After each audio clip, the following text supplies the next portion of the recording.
Hey everyone, this is Michael again, and welcome to the Monday Night Raw review.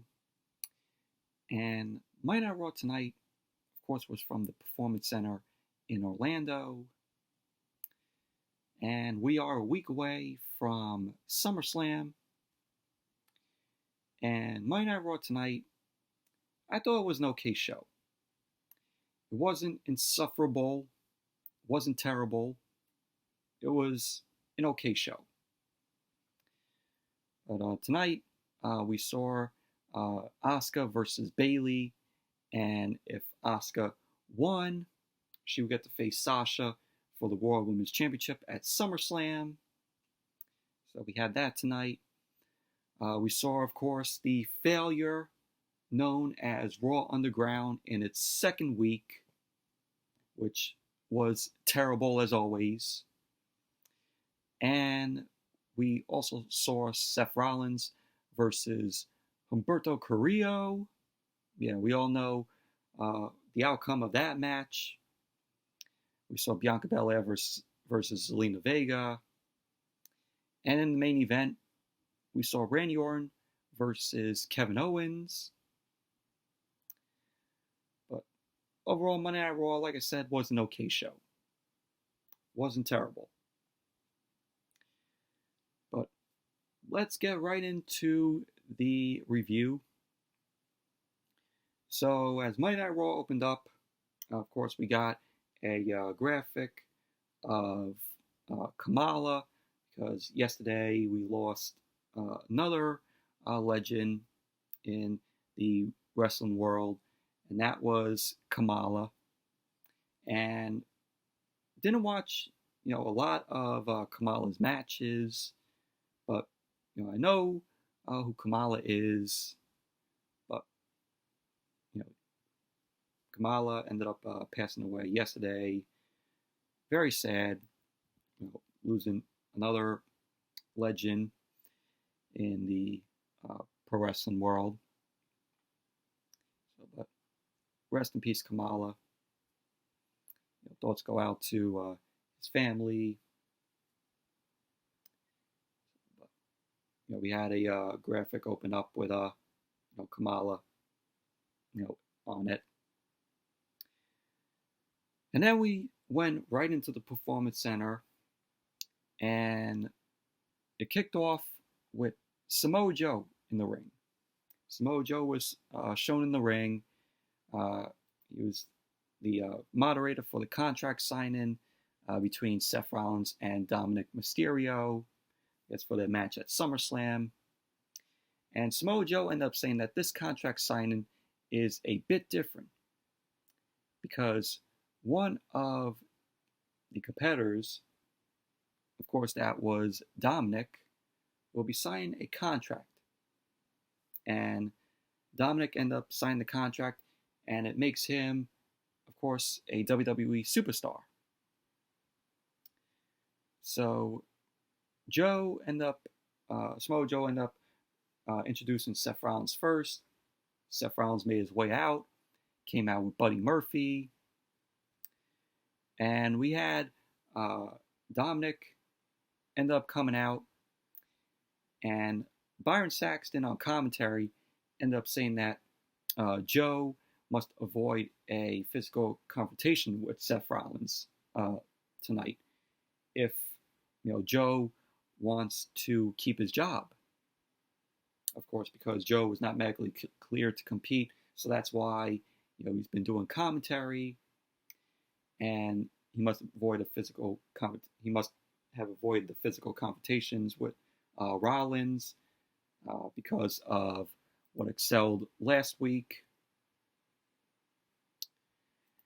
So Dominic ended up coming out, and Dominic came out. He was carrying a kendo stick, and Seth Rollins wasn't happy about that. Samoa Joe ended up taking the stick, and he ended up joking that the kendo stick will be safer with him. So Joe and Rollins end up having words. Rollins end up disagreeing with Joe, and he ends up ranting about how he's given Dominic Rey Mysterio and Aleister Black options, and that those options they all made the wrong choice. So Rollins ended up going on about how he's made sacrifices for the greater good. He ended up saying that he wonders when this will finally be enough. Dominic ended up saying that it's never going to be enough. He ended up saying that Seth Rollins makes excuses for the ungodly things that he does. He ended up saying that Rey Mysterio and Aleister Black aren't the same. So he ended up saying that Rollins ends up using the greater good as an excuse. But the greater good is that the greater good he fights for is for himself, as what Dominic ended up saying. And because of what Dominic said about all that, Rollins went on to say to Dominic that he is so ungrateful, that Dominic is so ungrateful. Rollins also ended up saying that Dominic is here, about to live his dream as a WWE superstar, and that he doesn't even realize it's all because of him, or because of Seth Rollins. Rollins ended up telling Dominic that he should be thanked. Dominic ended up saying that Seth Rollins is right, that this was his dream. And he ended up saying now his dream is to kick Seth Rollins' ass at SummerSlam. So Rollins ends up laughing. Long time since we heard the evil, Seth Rollins laugh. If you all remember, he used that laugh when he was part of the Authority, along with Joey Mercury and Jamie Noble when they were, J&J Security. It's been a long time since we heard Rollins do that laugh. So Rollins did that laugh. Dominic ended up staring him down.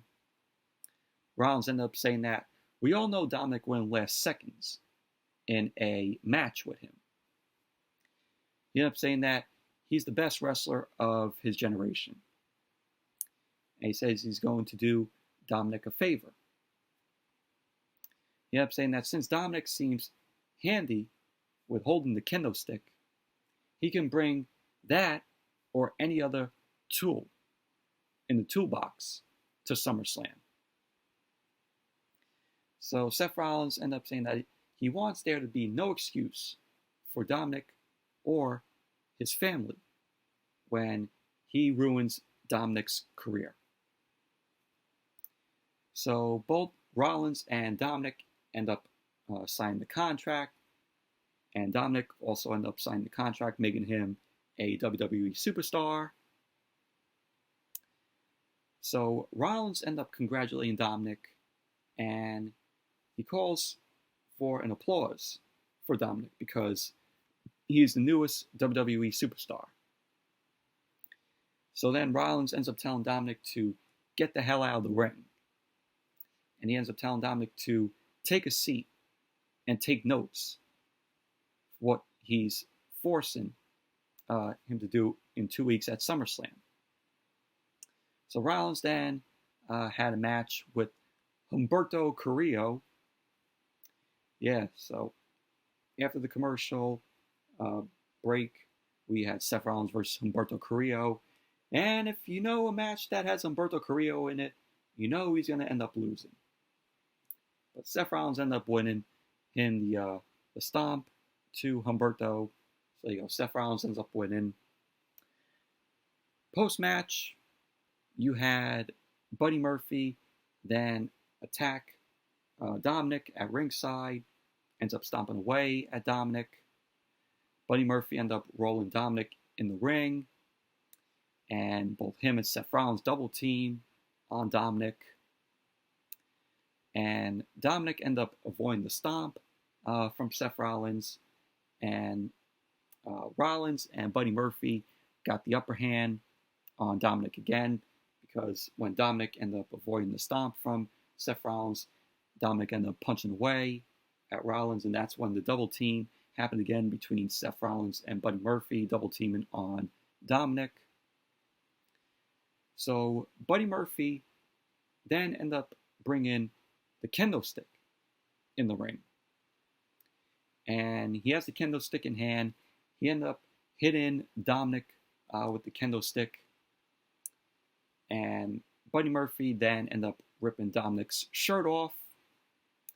And Seth Rollins had the kendo stick in hand, started beating down on Dominik with the kendo stick. And there was maybe 5, maybe 4 kendo sticks in the ring.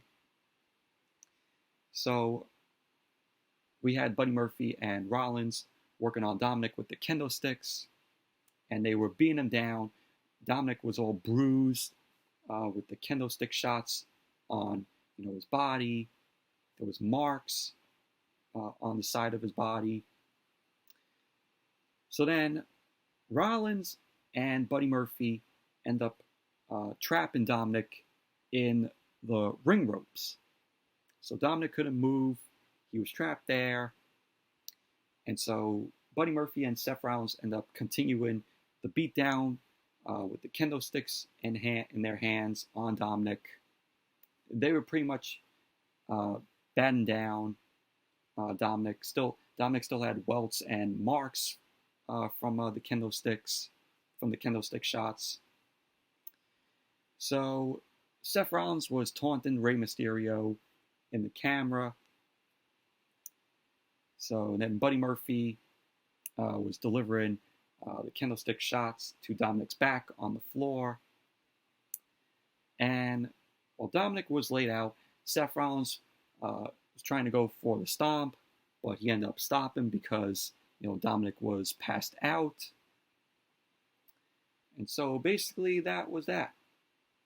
But I thought this whole thing with Seth Rollins and Buddy Murphy being down on Dominik with the kendo sticks, I thought it was brutal.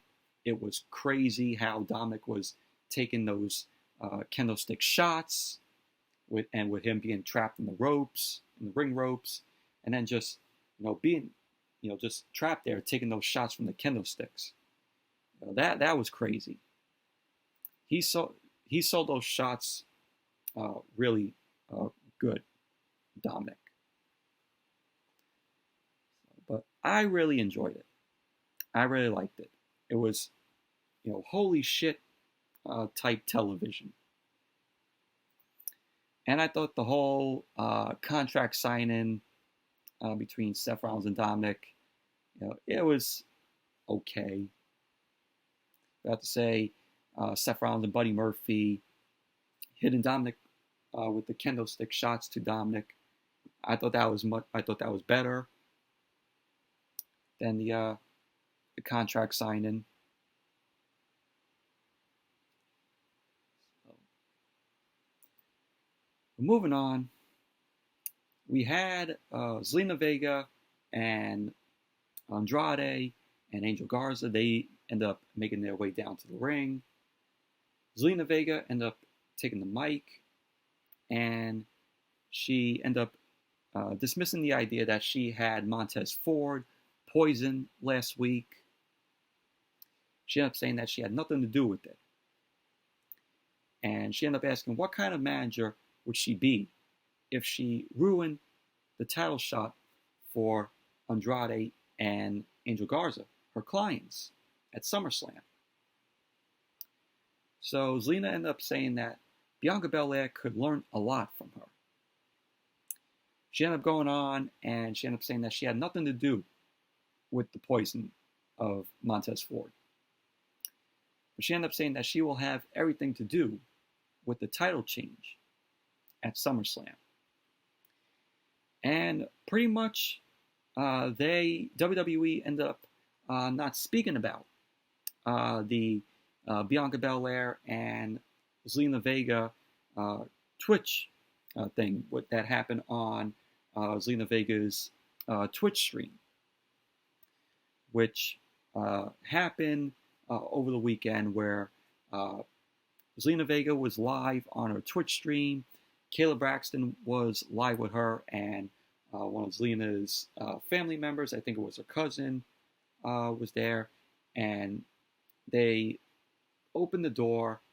I think her cousin opened the door, and the bell rang, And then Bianca ended up coming in, and Zelina goes, "What the hell are you doing, in my house?" And then Bianca then just attacks Zelina Vega live on her Twitch stream. And you have Kayla Braxton there, like shocked, like. And then you hear, I think, Zelina's cousin going, "Thea," which is Zelina's, real name. So WWE didn't even, acknowledge that. It could have played a big part in this storyline, with the poisoning of Montez Ford. They didn't even acknowledge that. Like, that was logic right there. It should have been part of the storyline. And they didn't even focus on that. And I know that this show that we saw tonight was filmed last week. I mean, they could at least, showed a little something from that live Twitch stream, but they didn't do it. So, but then we saw Angelo Dawkins versus Andrade Cien Almas, and this was a pretty decent match. Angelo Dawkins ended up getting the win with hitting the cash out on Andrade Cien Almas. Now it's that Angelo Dawkins ended up winning, and there was a point where Zelina Vega ended up getting involved, and Bianca Belair came out and started attacking Zelina Vega. And there was also a point where during Angelo Dawkins' entrance, the lights end up going out. And of course, with that, it could be, it's a sign that retribution is there. But Angelo Dawkins ended up winning the match. Post-match, Angel Garza ended up checking on Zelina Vega. Bianca Belair was yelling at Garza. Bianca Belair ended up bringing Zelina into the ring. Zelina ended up retreating back out to the floor. Monday Night Raw went to commercial. And then when Monday Night Raw came back, we had Zelina Vega versus Bianca Belair, which this match, it didn't really need to happen. I mean, I know that, they were setting it up, from last week, with Bianca end up attacking Zelina Vega backstage. I mean, you knew WWE was going to do this, but did it really need to happen? I mean, this match went on for so long. It was a long match that didn't really need to be long. But Bianca Belair ended up winning the match. She ended up pinning the KOD to Zelina Vega. There you go. Bianca ended up winning. So post-match, Charlie Caruso ended up interviewing Bianca Belair and Angelo Dawkins in the ring. And she was asking about evidence on the poisoning of Montez Ford. Bianca ended up bragging on how she beat Zelina Vega and that she won't give an update on her husband's condition. Angelo Dawkins ended up saying that they are the Street Profits and that SummerSlam is a week away and that there's no way Montez Ford is missing the biggest party of the summer. He ended up saying that they're bringing the ruckus and the red cups and that they want the smoke. And so that was that.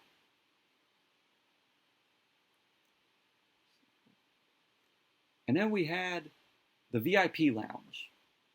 Bobby Lashley, MVP, and Shelton Benjamin were in the ring.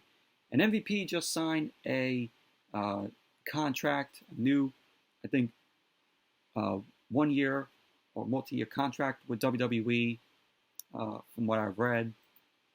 So that's pretty good.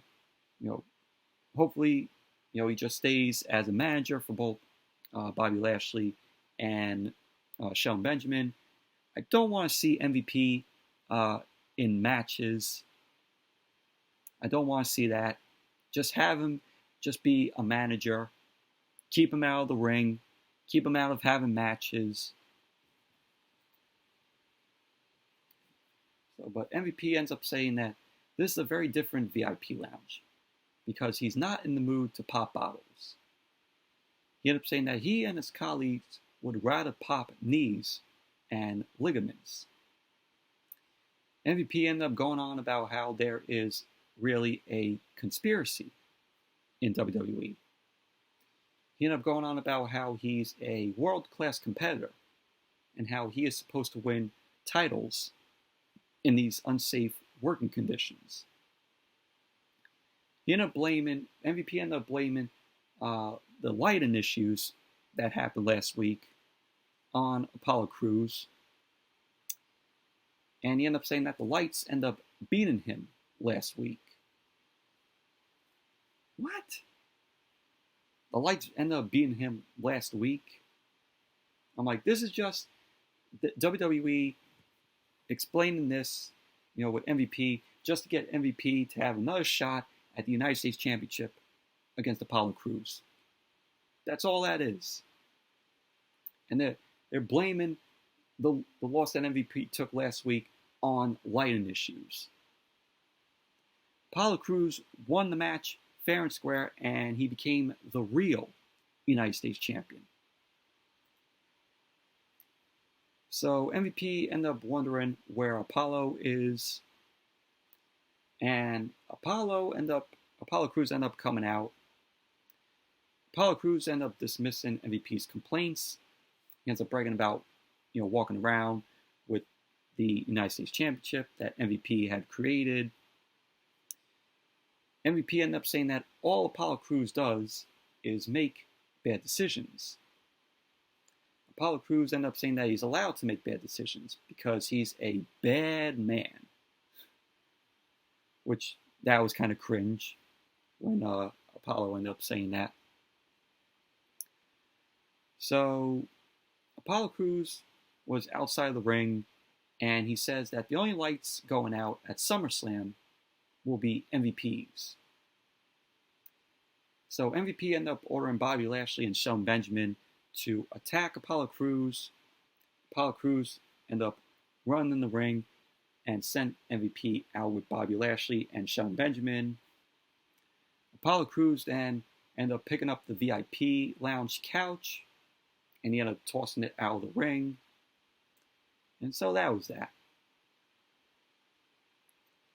And then we had Apollo Crews versus Shelton Benjamin. Decent match. Not bad. I like seeing Shelton Benjamin on TV. At least they give him, treatment of, being on TV. But, so it's cool to see him. But this match was decent. It was back and forth between them. Shelton Benjamin ended up winning the match because Bobby Lashley ended up trying to interfere in the match. Apollo Crews ended up kicking Bobby Lashley away. Shelton Benjamin took advantage, and he rolled up Apollo Crews. And there you go. Shelton Benjamin ended up winning the match. So what you're trying to tell me is Apollo Crews wins last week. He becomes the real United States champion. So he has the title on him. He has the United States Championship on him. Won it last week. This week, he loses. He loses to Shelton Benjamin. I mean, they didn't really need to give Shelton Benjamin the win this week. I'm like, yeah, Apollo Crews, he wins. He becomes the real United States champion last week, and now this week, they make him lose.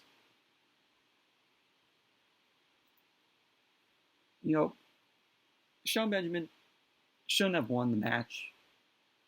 I mean, Apollo Crews should have taken the win after coming off of winning the United States Championship last week. This was bad booking. Bad booking by WWE Creative.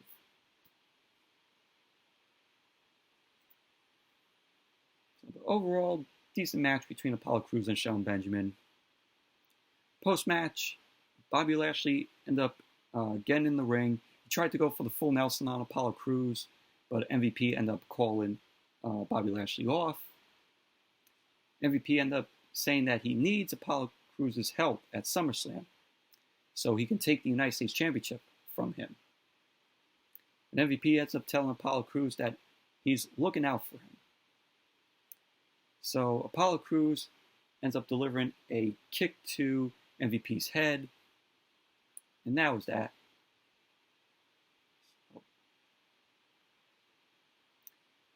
And then we had Tom Phillips delivering some breaking news. He ended up showing us footage with Retribution. Retribution was out of the Performance Center, and they ended up throwing cinder blocks through a window, through the front window of the Performance Center. So that was basically what we saw. But the whole Retribution, it just makes us think of its Nexus 2.0. That's what they basically are, Nexus 2.0.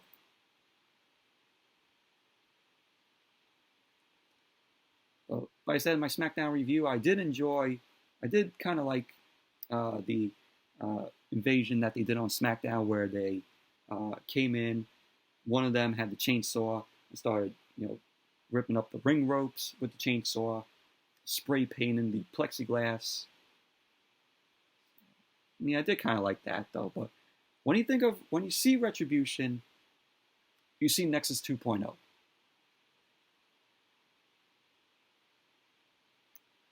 So then we had Sarah Schreiber. She was backstage with Mickie James. Mickie James returned for whatever reason, I don't know. It was just so random how WWE announced, oh, Mickie James is going to be returning tonight. It was just random of her being there, in my opinion. So Mickie James ended up telling Sarah Schreiber that she's happy to be back and leave the locker room. And she ended up saying that if the woman thinks she doesn't have gold on her mind, they're sadly mistaken. So then we see Lana and Natalya walk up. They were laughing at Mickie, saying, "Oh, you don't dress like us. You don't have a TikTok," and shit like that. So Mickie James ends up insulting both Lana and Natalya. And that was that. And then Natalya ends up going, that was rude of Mickie. So that was that. And then we went to this shit. We had an 8-man tag. The Viking Raiders, Ricochet, and Cedric Alexander versus the Foot Clan, known as Akira Tozawa and his ninjas.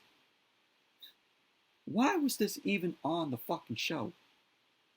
This was just a waste. This was a waste of our time. You had the Viking Raiders, Ricochet and Cedric Alexander win. The Viking Raiders did the Viking experience on one of Akira Tozawa's ninjas.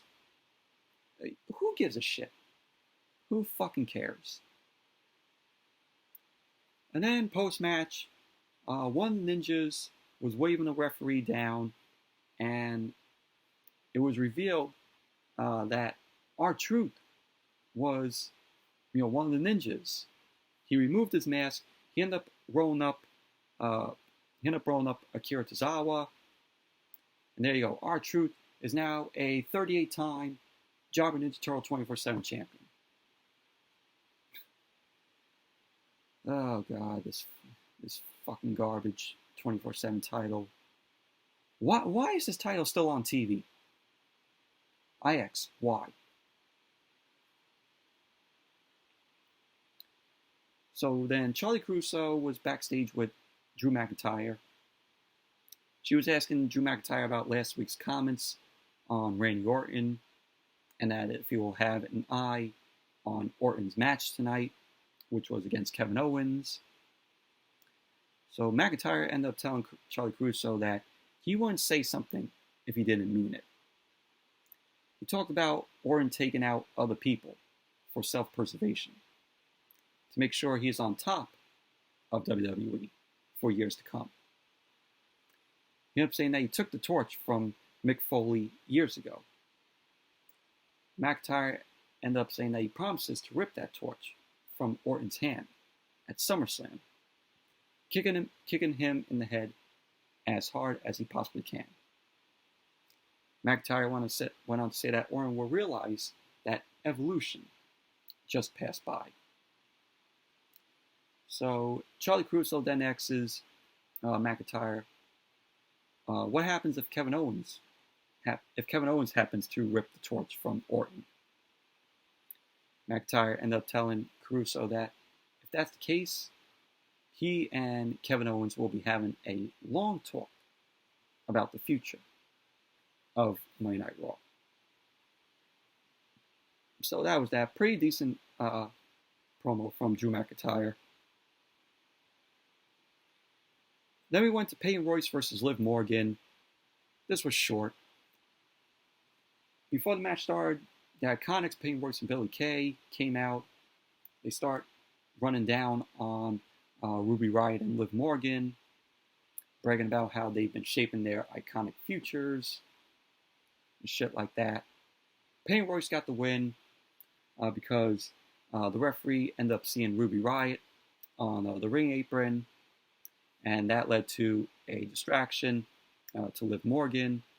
Peyton Royce then ended up taking advantage of the match, ended up taking advantage of the distraction. She ended up hitting the Deja Vu on Liv Morgan to win the match. So there you go. Peyton Royce ended up winning. Post-match, we saw Ruby Riott end up coming in the ring, joining Liv Morgan. Looked like there was some tension between them. So that was that. Oh, and then we had the failure known as Raw Underground in its second week. Shane McMahon approached his security guard within the Performance Center, and that they were ready for the Raw Underground fights that we're going to see. Who cares? Who cares about fucking Raw Underground? You had Riddick Moss being shown, which Riddick Moss hasn't been shown before COVID happened. You know, Riddick Moss was on TV, and then when COVID happened, he disappeared. And now he's back. He's shown on TV in this stupid Raw Underground shit. Who the fuck cares about Raw Underground? The shit is boring. It's a failure. And WWE Shop puts out Raw Underground t-shirts. Like anybody is gonna fucking buy those Raw Underground shirts. Who the fuck would buy a Raw Underground shirt?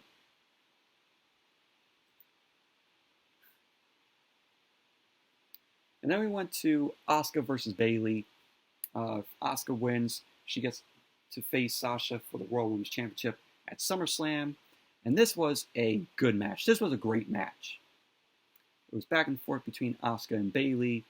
Bayley in this match was awesome.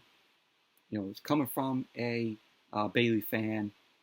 You know, when Bayley first, started out, she was a great babyface from her times in NXT, even when she was on the main roster. And then, I was kind of skeptical at the beginning of her heel turn. I was like, man, I don't see Bayley being a heel. Boy, did she prove me wrong. She proved me wrong on, her being a heel. And WWE, booking Bayley as a heel, very good. I never thought that I would see Bayley be this good as a heel. At first when she started being a heel, I'm like, it's not gonna be that. It's not gonna be that good. It's gonna suck. And boy, we can't.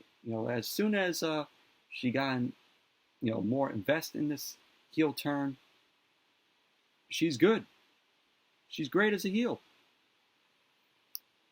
So, is she maybe one of the best females to step foot in a WWE ring?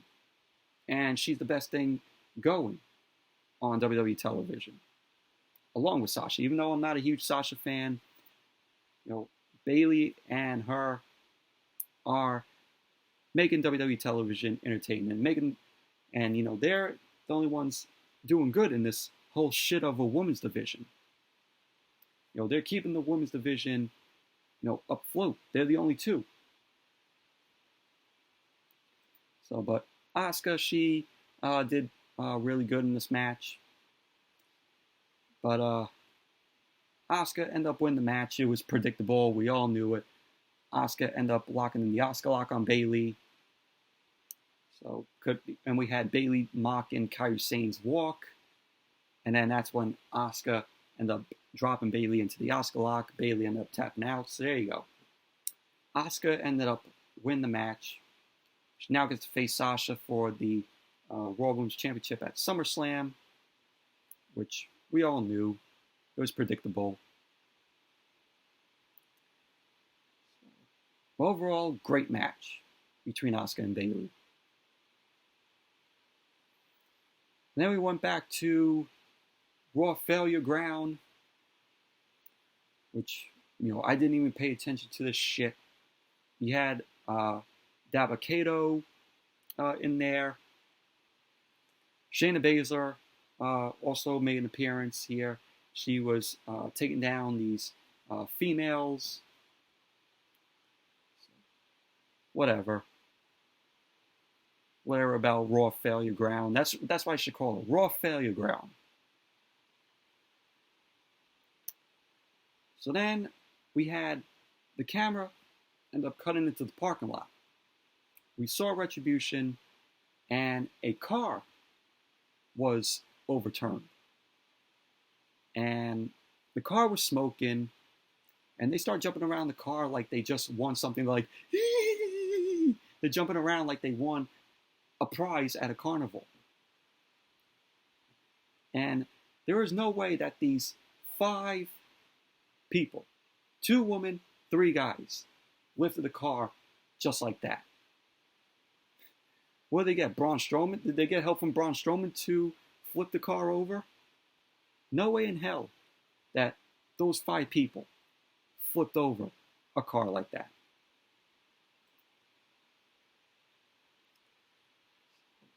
And then we went to the main event. Randy Orton versus Kevin Owens. Randy Orton came out along with Ric Flair. And this was decent. These 2 guys know each other very well. It was back and forth between them. At the end of the match, you had Kevin Owens trying to go for the stunner, but Randy Orton ended up blocking it. Orton then ended up dropping Kevin Owens with the RKO. Orton went for the cover. There you go. Randy Orton ended up winning the match. Post-match, we had a really awesome, surprisingly good segment with Randy Orton and Ric Flair. Orton ended up telling Flair to stay in the ring for a minute. Orton asked Flair for a favor, for him to stay put in the ring because they have something to talk about and something to celebrate. So Orton, of course, was in the ring with Flair because Monday Night Raw went to commercial. Orton ended up saying that he has every right to be upset with Ric Flair, but he just can't be angry at him. Orton ended up saying that Flair's ego got him in this match in the first place. And Orton ended up saying that he can't find in his heart, but he has every right to be pissed at Ric Flair because the match with Kevin Owens wasn't necessary. So Orton ended up going on about Ric Flair being the dirtiest player and how he's grown up with Ric Flair around him. Learned everything he knows. Orton ended up recalling, 2003 when he got himself into some trouble. Nobody came to help him but Ric Flair. Ric Flair was the one person who helped Randy Orton, who bailed him out of a predicament. And so Orton ended up saying not only loved Ric Flair, then he respected him. And Orton ended up saying that he no longer loves or respects Flair because Flair is a liability to Randy Orton and his career. Orton ended up saying that Flair took him under his wing years ago because he hoped Orton could be the son he wished he had. So Ric Flair looked like he was getting, emotional there. Orton ended up taunting Flair for pushing, a few tears out. Orton ended up yelling at Flair for only being good for crying these days. Orton ended up saying that this isn't the Ric Flair who taught him everything he knows, and the same Flair who everyone else knew. So he ends up taking shots at Flair about him having a peacemaker and being in a coma. Orton ended up calling Flair a junkie for the spotlight, and that he's washed up, and that he can't do it anymore. And Orton ended up going on saying about WWE Championship opportunity that he has against Drew McIntyre at SummerSlam. And he ended up saying that Flair has only been worried about himself. So Ric Flair ended up taking the mic. He says he's taking this very personally.